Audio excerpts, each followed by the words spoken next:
Alright, first cardio session of the Olympia prep. Starting to do 30 minutes on my off days, so answering questions for the next 30 minutes. Entertain me. This Thursday, fam, I'm gonna be up there training with Terrence Ruffin and Joe for a while. Currently training 4 days on, 1 day off, repeat. So I've always ran Bravo concealment inside the waistband rigs and on belt outside the waistband. As far as a drop holster setup, or when I actually want some retention, I really like the Safariland holsters. Honestly, two things. Think about how immensely disappointed I will be in myself if I don't take the set where it should be. And I also think about the guys I'm going to be standing with, knowing how hard they train, knowing they took their sets there. So I'm a really big believer in the best hamstring exercise, bar none, being a seated hamstring curl. Done properly, just the bracing and the profile it offers. It's probably been like 80% of my hamstring work for the last couple of years. Yeah, eating the caloric surplus for months and years on end. Unless you're a medical anomaly, you'll grow. My personal preference for cardio is post-training. This makes the most sense to me from the standpoint that you're fasted because you ate 3 hours before. Your heart rate's already jacked from training. There's a lot of research that says you're burning even more fat than normal post-exercise. So, dude, I honestly feel like my brain and body isn't working the rest of the day after I train legs. And then the next day is always an off day. And I feel like I borderline have the cold or flu a lot of the time. So it's pretty normal. As much as possible while still keeping your body fat and health markers such as your blood pressure and blood work in check. Yes, I do. Until I get really hungry on prep, I'll always blend my egg whites and oatmeal. And this off season, I was blending up steak and chicken every day too, simply because it's easier to drink it than eat it. My appetite sucks. This was very phase and person dependent. On prep, significantly lowering the calories on off days is a great way to increase the deficit when you don't need the food. In the off season though, I like keeping the food in because it's all about recovery in the off season. Obviously, proof's in the pudding. Patrick has a stable of incredible athletes and a bunch of very hard training athletes. So, it's just different schools of thought. So there's more than one way to skin a cat. I like my way, they like their way. At the end of the day, they both work. It is a marathon, not a sprint. Take your time, have fun with it, learn your body, don't be in a rush, and really learn to build good habits. Don't rush anything. Take some digestive enzymes and keep on eating. No, seriously though, try cutting back the amount of fluids you're drinking with your meal. Wait till after you get the meal down to drink fluids, and digestive enzymes for real will help probably. If it is leg day, you best believe I have a pair of Vans on my feet. That piece is from Elite FTS. Yeah, man, I wouldn't say regularly, but definitely from time to time.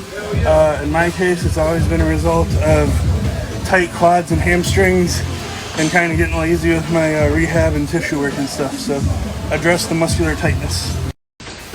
I am definitely still guest posing in Boise next weekend. Just talked to the promoter, Brad Craig, today. Really looking forward to being a part of the weekend. If any of y'all will be there, please make sure y'all say hi.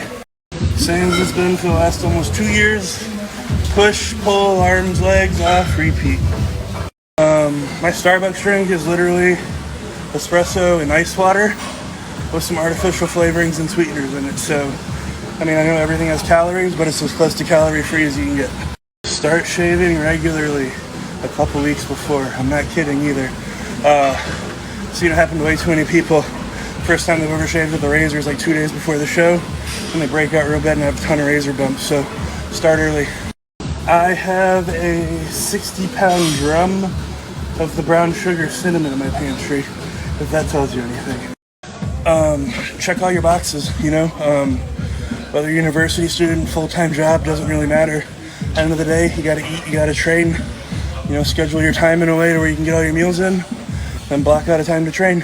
I eat the food, and if I can't eat the food, I drink the food, because it's off season and you had to eat a lot. And it's not one of those things you have a choice about. You gotta pound the food, find a way to get it done. I think C-Bum's going to take it again. I think he is the most classic competitor. Brian to me has an awesome physique, but he looks like a bodybuilder to me. I think he'd be much better in 212. I think I've had 3 quad sessions since that YouTube video that I pinged my quad, and I have set 3 lifetime PRs on quad movements, so it's good to go. That's easy. Got to go with the shed, James Hauling Shed. He's had a monster year this year. Looking forward to standing next to him at the O in December. I think he's like 3 weeks out from the British Open, and I think he's going to win that too, so shout out to him. Basic ass bodybuilder. I like sushi or burgers. It's my go-tos for sure. If it's leg day, best believe I got a pair of Vans on my feet. Any other day, this is kind of what I'm feeling. Big Jordan guy, Nike, Adidas, kind of whatever I'm feeling. So they're muscles. So just like any other muscle, I typically want to hit 3 to 5 working sets during the workout for them. Typically over 2 or 3 exercises. Lee definitely would have done the 212 in my opinion. He competed anywhere between 189 and 195, and he's like 5'5" on a good day. So definitely a little thicker than his classic cutoff. Too much to ask for both. No, but seriously, I want to go as heavy as I possibly can in my given rep range, which is 8 to 12 on pretty much everything. So the answer is both heavyweights and higher reps. So if you go to my most recent weekly check-in, the last slide is always my current diet. Do my best to put out those check-ins once a week. Planning on doing it all the way to the O. So anytime you want to see the diet, just look at the most recent update.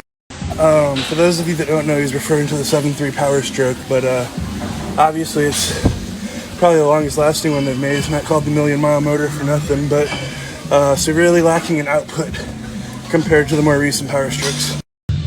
One of my biggest pet peeves in the gym has got to be all of the Insta-famous people that I've come in contact with that talk such a big game about how hard they train, and then in real life they're just thumbs on their phone or do like 1 hard set and leave. I've gotten several requests for this one at this point. Seth, let me know, man, I'm down.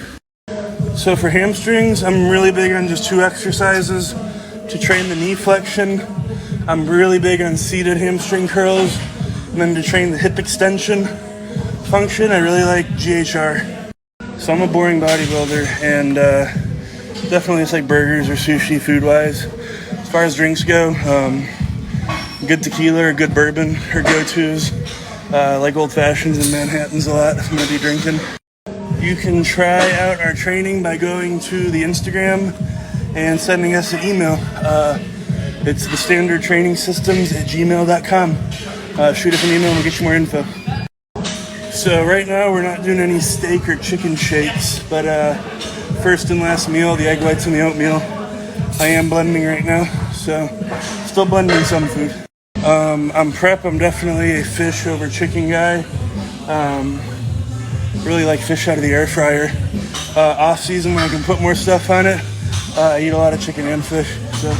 So right now every 5th day is a rest day. I'll come in, I'll roll out, I'll gun myself, I'll stretch, I'll do some mobility stuff, train abs, and then do cardio. So that's what a rest day looks like right now.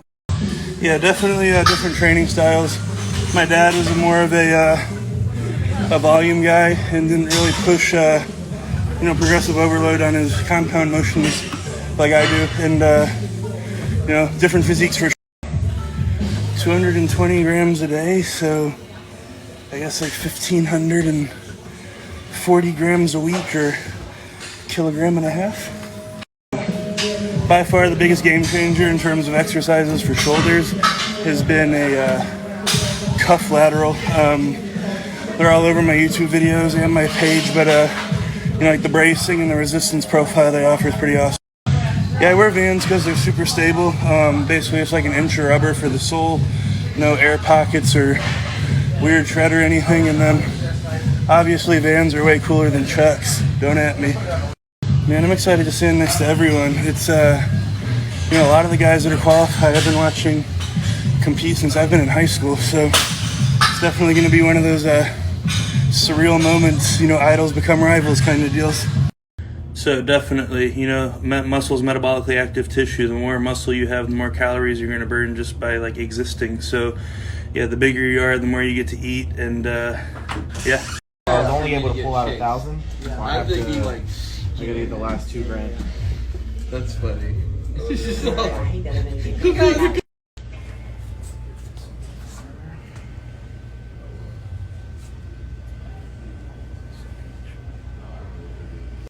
Yeah, actually I'm planning on doing zero cardio for my 212 debut this year at the Olympia. I'm planning on going to a sketchy Vegas hospital and having a leg cut off a couple days before weigh-ins, and then holding my breath and hoping I make it.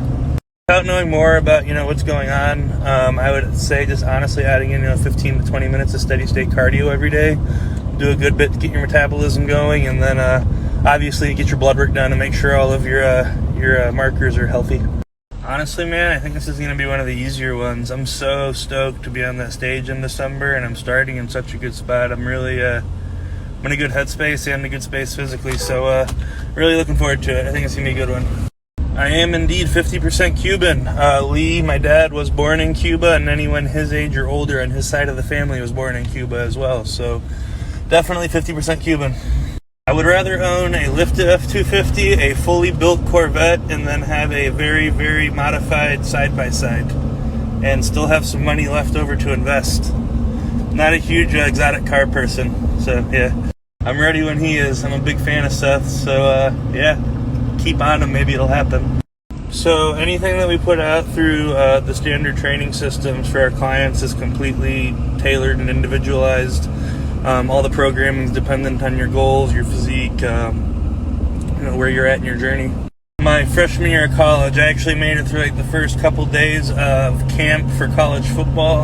And when I was in high school football with my best friends, I quickly realized I enjoyed training for football more than playing football. So made the transition to going headfirst into bodybuilding. I'm not satiated and I'm not full. I'm starving. I'm ready to like eat my fingers the last couple weeks, but that's just par for the course. You know, it takes extreme levels of suffering to get to extremely low body fat. Plain and simple, bodybuilding is a marathon, not a sprint. So the more volume you have, the more wear and tear on your joints. The more wear and tear on your joints, the more quicker stuff wears out. That, and I think you can cause a better growth response by truly pushing the hard working sets, and you can't do more than a couple.